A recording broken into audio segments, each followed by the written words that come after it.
கர்த்தருடைய பரிசுத்த நாமத்துக்கு மகிமை உண்டாவதாக. இந்த நாளிலும் உங்களுக்கான வேத வார்த்தைக்கு நேராய் உங்களை அன்போடு கூட அழைக்கிறோம்.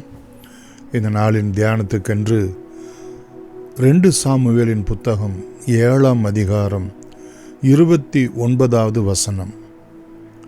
இப்போதும் உமது அடியானின் வீடு என்றைக்கும் உமக்கு முன்பாக இருக்கும்படி அதை ஆசீர்வதித்தருளும். கர்த்தரான ஆண்டவராகிய தேவரீர் அதை சொன்னீர். உம்முடைய ஆசீர்வாதத்தினாலே உமது அடியானின் வீடு என்றைக்கும் ஆசீர்வதிக்கப்பட்டிருப்பதாக. பிரியமானவர்களே, இந்த வசனத்திலே 2 முறை அடியானின் வீடு அடியானின் வீடு என்று சொல்லப்பட்டிருக்கிறதை பார்க்கிறோம். பிரியமானவர்களே, யாருடைய வீட்டை கர்த்தர் ஆசீர்வதிக்க விரும்புகிறார் என்றால் அவருடைய அடியானின் வீடு, அவருடைய தாசனின் வீடு, அவரை சேவிக்கிறவர்களுடைய வீடு என்று நாம் இங்கே அர்த்தப்படுத்தி கொள்ளலாம். பிரியமானவர்களே, எங்களுடைய வீடு உம்முடைய ஆசீர்வாதங்களினாலே ஆசீர்வதிக்கப்பட்டிருப்பதாக. எங்களுக்கு என்னென்ன ஆசீர்வாதம் வேண்டும் என்று கேட்டு வரக்கூடிய ஆசீர்வாதங்கள் மாத்திரமல்ல, நீர் எங்களை எப்படியெல்லாம் ஆசீர்வதிக்க வேண்டும் என்று வாக்கு கொடுக்கிறீரோ அந்த ஆசீர்வாதமான வாக்குகளினாலே எங்களுடைய வீட்டை, எங்களுடைய குடும்பத்தை, எங்களுடைய பிள்ளைகளை, எங்களுடைய எதிர்கால சந்ததிகளை நீர் ஆசீர்வதித்தருளும் என்று சொல்லி இங்கே நாம் பார்க்கிறோம். அந்த பின்பகுதியிலே பார்ப்போம் என்று சொன்னால், உம்முடைய ஆசீர்வாதத்தினாலே உமது அடியானுடைய வீடு என்றைக்கும் ஆசீர்வதிக்கப்பட்டிருப்பதாக. முன்பகுதியிலே பார்க்கிறோம், உமது அடியானுடைய வீடு என்றைக்கும் உமக்கு முன்பாக இருக்கும்படி. நம்முடைய வீடு வெறுமனே ஆசீர்வதிக்கப்பட்டிருப்பது மாத்திரம் அல்ல, அவருக்கு முன்பாக எப்பொழுதும் ஆசீர்வதிக்கப்பட்டதாக இருக்க வேண்டும். பிரியமானவர்களே, அநேகர் ஆண்டவருடைய ஆசீர்வாதத்தை பெற்றுவிட்டு சென்று விடுகிறவர்களாக இருக்கிறார்கள், இளைய குமாரனை போல. அப்படி இருக்கக்கூடாது.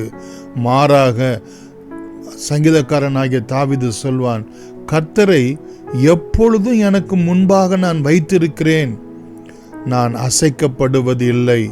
பிரியமானவர்களே, உமக்கு பிரியமானதை செய்ய எனக்கு கற்றுத்தாரும். என் வாயின் வார்த்தைகளும் என் இருதயத்தின் தியானமும் உமக்கு முன்பதாக பிரீதியாயிருப்பதாக. மானானது நீரோடைகளை வாஞ்சித்து கதறுகிறது போல என் ஆத்துமா உம்மை நோக்கி கதறுகிறது என்றெல்லாம் பிரியமானவர்களே, தேவ மேல் கொண்ட அவனுடைய தாகம், அன்பு, வைராக்கியம் இப்படிப்பட்ட நிறைந்த ஒரு வீடாக அவருக்கு முன்பதாக என்றென்றைக்கும் இருக்க வேண்டும் என்று சொல்லி அவன் வாஞ்சிக்கிறான். ஆதலால் தான் ஆண்டவர் என் இருதயத்துக்கு ஏற்றவன், அவனுக்கு அருளுகிற கிருபைகளை, நிச்சயமான கிருபைகளை நான் உங்களுக்கு அருளுவேன் என்று பிரியமானவர்களே அவர் நம்மை ஆசீர்வதிக்கிறதை பார்க்கிறோம். அவர் எப்படி ஆசீர்வதித்தார் என்று அந்த 7ஆம் அதிகாரத்திலேயே 11வது வசனத்திலே பார்க்கிறோம். உன்னுடைய எல்லா சத்துருக்களுக்கும் உன்னை நீங்களாக்கி இளைப்பாற பண்ணினேன், இப்போதும் கர்த்தர் உனக்கு வீட்டை உண்டு பண்ணுவார் என்று அங்கே வீட்டை உண்டு பண்ணுகிறதை நாம் பார்க்கிறோம். பிரியமானவர்களே, 16வது வசனத்திலே உன் வீடும் உன் ராஜ்யமும் என்றென்றைக்கும் உனக்கு முன்பாக ஸ்திரப்பட்டிருக்கும், உன் ராஜாசனம் என்றென்றைக்கும் நிலை பெற்றிருக்கும் என்றும் அவர் வாக்கு கொடுக்கிறதை பார்க்கிறோம். பிரியமானவர்களே, 15வது வசனத்திலே சவுலிடத்திலிருந்து என் கிருபையை விளக்கினது போல நான் உன்னை விட்டு விளக்க மாட்டேன் என்று சொல்லி அங்கே சொல்லப்பட்டிருக்கிறதை நாம் பார்க்கிறோம். அது மாத்திரமல்ல, அவன் ராஜ்ய பாரம் 13வது வசனத்துடைய பின்பகுதியிலே அவன் ராஜ்ய பாரத்தை சிங்காசனத்தை என்றைக்கும் நிலைக்க பண்ணுவேன், நிலைப்படுத்துவேன் என்றெல்லாம் பிரியமானவர்களே அவனை ஆசீர்வதிக்கிறதை பார்க்கிறோம். 9வது வசனத்துடைய பின்பகுதியிலே, பூமியில் இருக்கிற பெரியோர்களின் நாமத்திற்கு ஒத்த பெரிய நாமத்தை உனக்கு உண்டாக்கினேன். நீ ஆடுகளுக்கு பின்பதாக அலைந்தவன், என் ஜனத்துக்கு அதிபதியாக நான் உன்னை உயர்த்தினேன் என்று அவர் சொல்லுகிறதை நாம் பார்க்கிறோம். அப்படிப்பட்ட ஆண்டவரை பார்த்து அவன் சொல்லுகிறான் 25வது வசனத்திலே, இப்போதும் தேவனாய கர்த்தாவே, நீர் உமது அடியானையும் அவன் வீட்டையும் குறித்து சொன்ன வார்த்தையை என்றென்றைக்கும் நிலைவரப்படுத்த தேவரீர் நீர் சொன்னபடியே செய்தருளும். அப்படியே சேனைகளின் கர்த்தர் இஸ்ரவேலின் மேல் தேவனானவர் என்றும் சொல்லி உம்முடைய நாமம் என்றென்றைக்கும் மகிமைப்படுவதாக. உமது அடியானாகிய தாவீதின் வீடு உமக்கு முன்பாக நிலை நிற்பதாக என்று சொல்லுகிறதை தாவீது சொல்லுகிறதை நாம் பார்க்கிறோம். அது மாத்திரமல்ல பிரியமானவர்களே, 5ஆம் அதிகாரம் 10வது வசனத்திலே பார்க்கிறோம், தாவீது நாளுக்கு நாள் விருத்தி அடைந்தான், சேனைகளின் கர்த்தர் அவனோடு கூட இருந்தார். விருத்தி அடைந்தார், நாளுக்கு நாள் தாவீது விருத்தி அடைந்தான் என்று சொல்லி நாம் பார்க்கிறோம். இப்படிப்பட்ட ஒரு ஆசீர்வாதம் பிரியமானவர்களே உங்களுக்கும் எனக்கும் நம்முடைய சந்ததிக்கும் என்றென்றைக்கும் உண்டாயிருக்க வேண்டும்.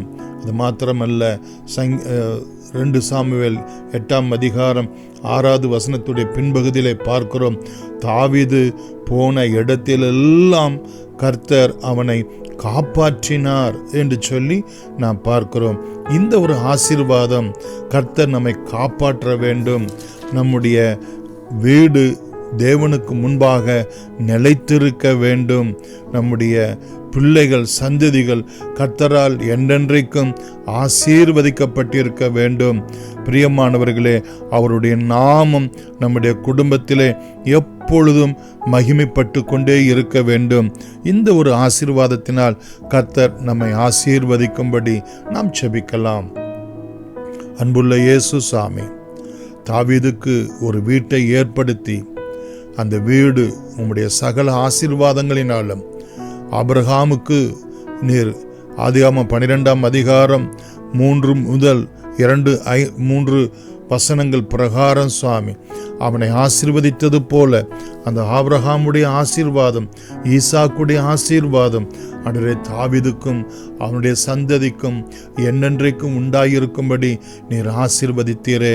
உமக்கு ஸ்தோத்திரம் ஆண்டவரே.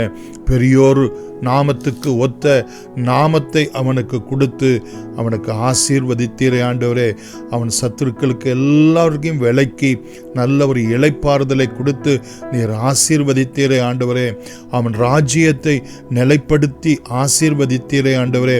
இப்படிப்பட்டதான ஒரு ஆசீர்வாதம் எங்கள் குடும்பங்களுக்கு, எங்களுடைய பிள்ளைகளுக்கு, எங்களுடைய சந்ததிகளுக்கும் ஆண்டவரே நீர் நிலைக்க பண்ணுகிற ஆசீர்வாதம், ஸ்திரப்பட்டிருக்கிற ஒரு ஆசீர்வாதம் ஆண்டவரே என்னுடைய வாழ்க்கையில பூரணமாய் உம்முடைய நாமம் மகிமைப்படுகிற ஆசீர்வாதம் விளங்கும்படியாய் நாங்கள் ஜெபிக்கிறோம்.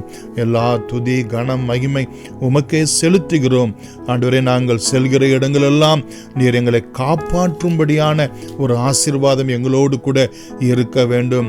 தாவீது நாளுக்கு நாள் விருத்தி அடைந்தது போல கர்த்தர் எங்களை எங்கள் கையின் பிரயாசங்களையும் சுவாமி தகப்பனே இந்த நாள் முதற்கொண்டு விருத்தி அடையத்தக்கதாக அனுகிரகம் செய்தருளும்படி இயேசுவின் நாமத்தில் நன்றியோடு கூட வேண்டுகிறோம். எங்கள் ஜீவனும் இரக்கமும் உள்ள எங்கள் அன்பின் பிதாவே, ஆமேன்.